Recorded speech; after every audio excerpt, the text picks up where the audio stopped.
ଗୋଟିଏ ଗାଁରେ ଏକ ପୁରାତନ ଘର ଥିଲା, ଯେଉଁଥିରେ କେବଳ ଭୟଙ୍କର ଘଟଣା ଘଟୁଥିଲା। ସେଠାକୁ ଯିବାକୁ ସମସ୍ତେ ଭୟ କରନ୍ତି।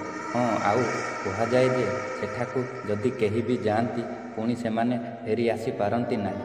ଏହା ଶୁଣି ଦୁଇ ଜଣ ସାଙ୍ଗ ନିଷ୍ପତ୍ତି ନେଲେ ସେହି ଘରକୁ ଯିବା ପାଇଁ। ହେଲେ ସେମାନେ ରାତିରେ ସେହି ଘରକୁ ଦେଖିବା ପାଇଁ ବାହାରି ପଡ଼ିଲେ।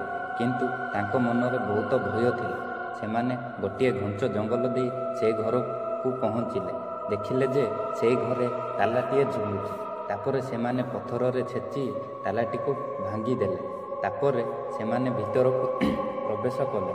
ଦେଖିଲେ ଯେ ଗୋଟିଏ କାନ୍ଥରେ କିଛିଟା ଲେଖା ହୋଇଛି। ଏହା ଦେଖି ସେମାନେ ବହୁତ ଭୟଭୀତ ହେବାକୁ ଲାଗିଲେ। ଯେତେବେଳେ ଲାଇଟ୍ ଅନ୍ କରିକି ଦେଖିଲେ, ସେହି ଘରେ ଗୋଟିଏ ବୃଦ୍ଧା ମହିଳା ଏକ ଖଟରେ ବସିଥିଲା। ସେଠାରେ ସେମାନେ ବହୁତ ଭୟଭୀତ ହେଲେ। ଏହା ଦେଖି ସେହି ବୃଦ୍ଧା ମହିଳା ସେମାନଙ୍କୁ ପଚାରିଲା, ତୁମେ କେଉଁଠାକୁ ଆସିଛ? ଆସ, ଏଠାକୁ ଆସ। ଏହା ଶୁଣି ସେମାନେ ଭୟଭୀତ ହୋଇ ଘରର ତିନି କୋଣକୁ ଦେଖିଲେ। ହେଲେ ସେମାନେ ସେଠାରେ କେବଳ ସେହି ଗାଁ ଲୋକଙ୍କର ଶବ ହିଁ ଦେଖିବାକୁ ପାଇଲେ। ଏହା ଦେଖି ସେମାନେ ଯିବାକୁ ପ୍ରୟାସ କଲେ, କିନ୍ତୁ ସେଠାରୁ ସେମାନେ ଯାଇପାରିଲେ ନାହିଁ। ସେହି ଘର ପୁଣି ଥରେ ତାଲା ପଡ଼ିଗଲା। ହେଲେ କିଛି ଦିନ ପରେ ସେହି ଗାଁର ଲୋକମାନେ ସେହି ଦୁଇ ଜଣଙ୍କୁ ଖୋଜିବାକୁ ଲାଗିଲେ, କିନ୍ତୁ ଖୋଜି ପାଇଲେ ନାହିଁ।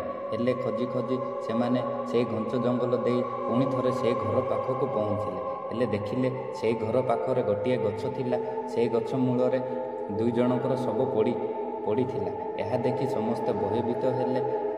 ଦେଖିଲେ ଯେ ସେହି ଘର କାନ୍ଥରେ କିଛି ଶବ ଝୁଲିବାର ଦେଖିଲେ। ଏହା ଦେଖି ସେମାନେ ଭୟ ହୋଇ ସବୁ ନିଜ ଗାଁ ଛାଡ଼ି ଦୌଡ଼ିବାକୁ ଲାଗିଲେ।